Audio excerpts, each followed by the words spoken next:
We're going to kick off, as I say, this morning. It's on the front pages of all the papers. The Times says, missed chances to stop horrific murder of little Sarah. Monsters who killed my Sarah must die in jail.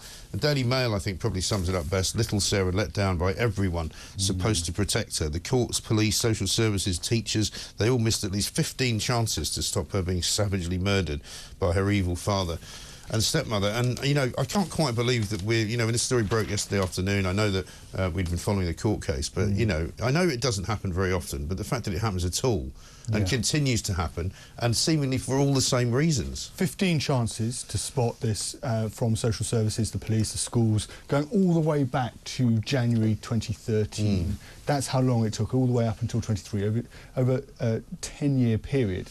Look, when it comes to this Irfan Sharif, you would expect the judge next week at sentencing to hand him and the Benish Bhutto, the stepmother, a whole life term without the possibility of parole. That would be the minimum I would expect from that judge. And if the judge doesn't, then I'd like to know why, and I'm sure your listeners would like to know why. And I suspect I'd be really interested to know what your listeners are saying, especially on the WhatsApps, voice notes and so forth. But, you know, if they're arguing for the death penalty in these particular cases, it's, you know, as a, you know, somebody in the media who would like to think, well, you know, we're a reasonable country, we don't do the death penalty, I find it very hard to argue against them on this particular case. I was with Jeremy Kyle last night on his show, and James Price was on. Now, he made a really interesting point. He said, if we are now in a place where we're about to vote through an assisted dying law, where you can basically, with agreement of the parties involved, put somebody to death voluntarily, surely that now means that an argument against the death penalty is much harder to make, isn't it? I mean, I personally, you asked me personally, I oppose the death penalty, but I'd find myself, if against one of your listeners who, you know, were reading out this litany of cases, this litany of horrific abuse against this innocent child, if they're turning around to you and saying, actually, Mike, no, bring it back, because I think we need it in these very minute number of very rare cases. I'm stumped. I don't know quite what. Because there are plenty of arguments for not keeping them in prison, because it costs an awful lot of money to keep these two ghastly individuals in prison for the rest of their lives, which would be probably what, another 30-odd years. You know, you're talking an awful lot of money, and there's such a waste and a sort of depraved pair that I don't know if they want to keep them alive. Other people, of course, will say yes, but of course one of the things that they will suffer from for the rest of their lives is remorse. Well, I don't know if they will, because I don't know if you're capable of doing this to a little girl. I don't think you're capable of even being described as a human being. No, I certainly agree with that. And listen, when you read these cases, I think that's Sharif to one side, but also we've got to look at the system. Why? Okay, this doesn't happen all the time. This is a particularly rare case, but even when I was, you know, when I was a court reporter in Nottinghamshire, Lincolnshire, I covered these cases. I covered a horrific case down in Northampton, in Northamptonshire, where a child suffered horrific abuse over the course of a number of years. Another case in Lincolnshire where it was a whole family of children, which was just horrendous physical and sexual and emotional abuse as well. And these cases do happen. And there's probably a lot more of them than we know, right? We only hear about these ones because these are the ones that end up in tragically end up in death. Yes, and each time you're told, well, lessons will be learned. But what I would like to see is actually some accountability. You know, what happens if you are the chief executive of a council, like Surrey Council, Surrey County Council in this particular case, and your team, your social workers, have failed to spot this? What is going to be the comeback for you? What's going to be the accountability? How are you going to be held to account for this particular failure? If you are the chief constable in charge of the police officers who failed to deal with this, because if you're the head teacher, police investigated this, didn't they? The police investigated this. If you are the head teacher, and, you know, there were reports, you know, even as in April 2023, where Sharif decides to homeschool Sara. This is in the Mail. They've done a very good, sort of list of all the parts of the, you know, failures. The school rings the council for advice and is told it should make a referral if there are concerns. Like, make the referral then, you would think. But staff see Sara later that day at school and pick up at school pickup, and she seems fine, so they decide against it, even though she'd been beaten earlier that day. She's never seen outside the home again. Well, who made that decision that she seemed fine? And I just, if there's a real onus on failing to pick up these cases and potential, you know, penalties against your, you know, blots on your copybook when it comes to your professional career, then I think that would just sharpen up and actually just make that phone call. Just that's all it particularly would have taken. And you could and you may not have stopped all of the years of abuse up until that point,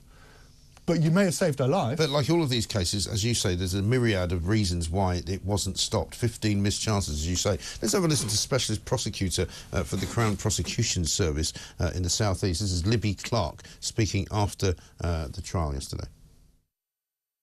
The prosecution evidence really concentrated on the injuries in the lead up to her death on the 8th of August. So we had, those are the very serious injuries which cumulatively led to her death because nobody treated them properly. It started though with that poor police officer who, as a result of the call, went with his colleagues to the address. He knew that there was a possibility that he was going to find a body, but the shock of actually going in and finding Sarah in the way that he did must have been truly awful. Mostly seeing the footage that we did and of Sarah laughing and joking, even when she had signs of injuries to her body, and knowing what a happy child she was at school and how she loved her dancing and singing, and knowing what happened to her, I think that's been the most affecting part of the case.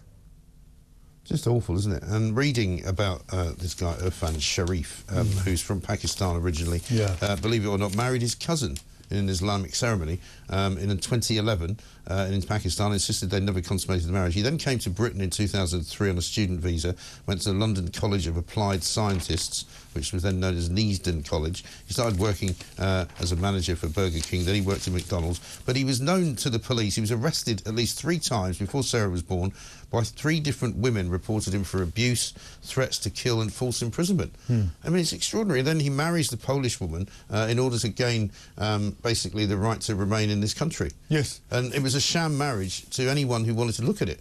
Yes, and it was Sarah's mum, Olga, said it's not human to do this to your own child. Yeah, it was a sham marriage, and you make the point that actually what is being done to stop somebody like Sharif entering the country, simply being able to apply for a visa and come into this country. So we've spoken for the last 5 minutes about blaming social services and the police and your teachers, but actually immigration, the failure goes back further to the point at which he was able to enter the country. What training, by the way, is being offered to registrars to spot these types of marriages, to say, put your hands up and say, hang on a moment, this doesn't look right, or is somebody there trying to, basically get in the system? We haven't mentioned it yet, and we're 30 minutes into the show, but there will also be those who say, well, of course, because he was from Pakistan, people were worried about being accused of racism, so they wouldn't necessarily ask the questions that they would ask if he wasn't from Pakistan, shall we say. If he was a white man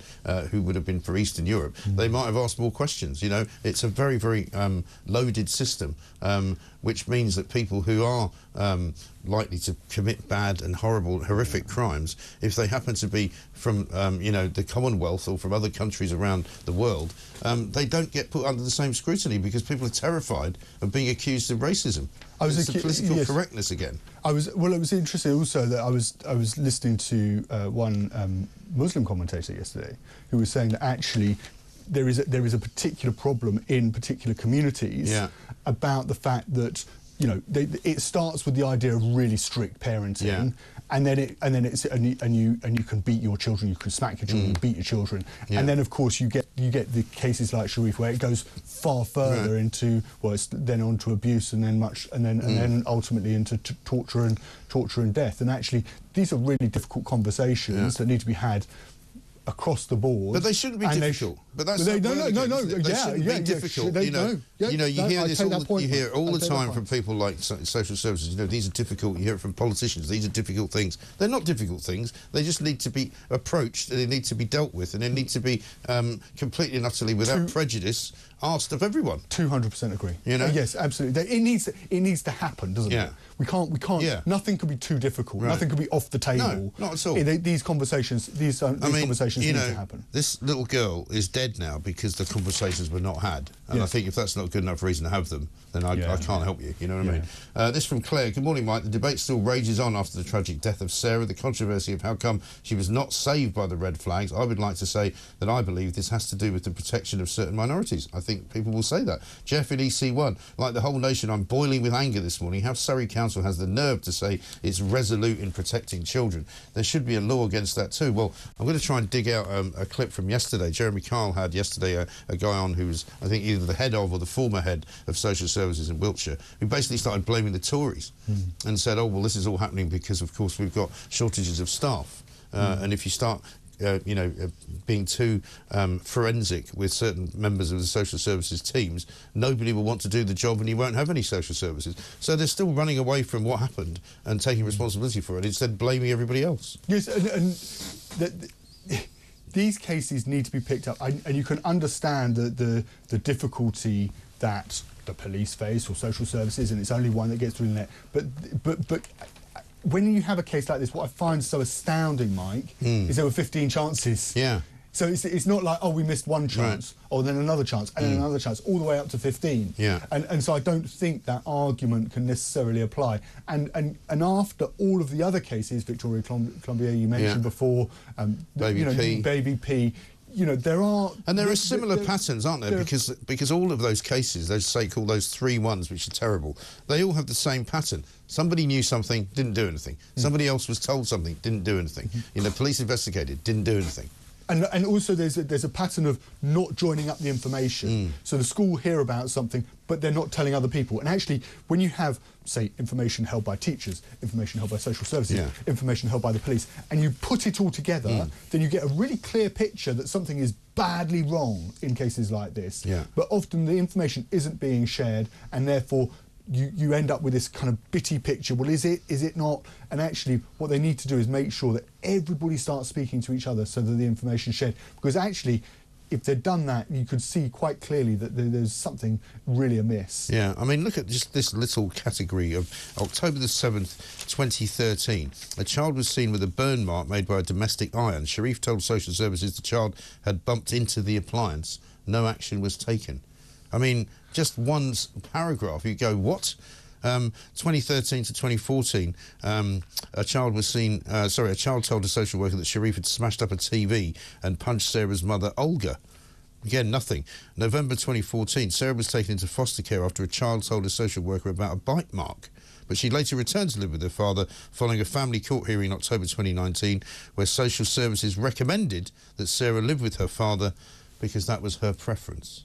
I mean, come on. And who, her preference, like, hang on a moment. You've got a child that's being beaten, right? And she's saying she wants to go back. There's a kind of question mark. There's a significant question mark over that. The fact that she was placed back into the home with this evil man. It's just... And some people have said, and there's been some fantastic coverage of this story since yesterday afternoon, that, the people should be held more accountable as well. Social services shouldn't just be allowed to say lessons will be learned. They shouldn't be allowed to just brush it under the carpet. There should be individuals who are hauled before some kind of tribunal and punished in some way, I think.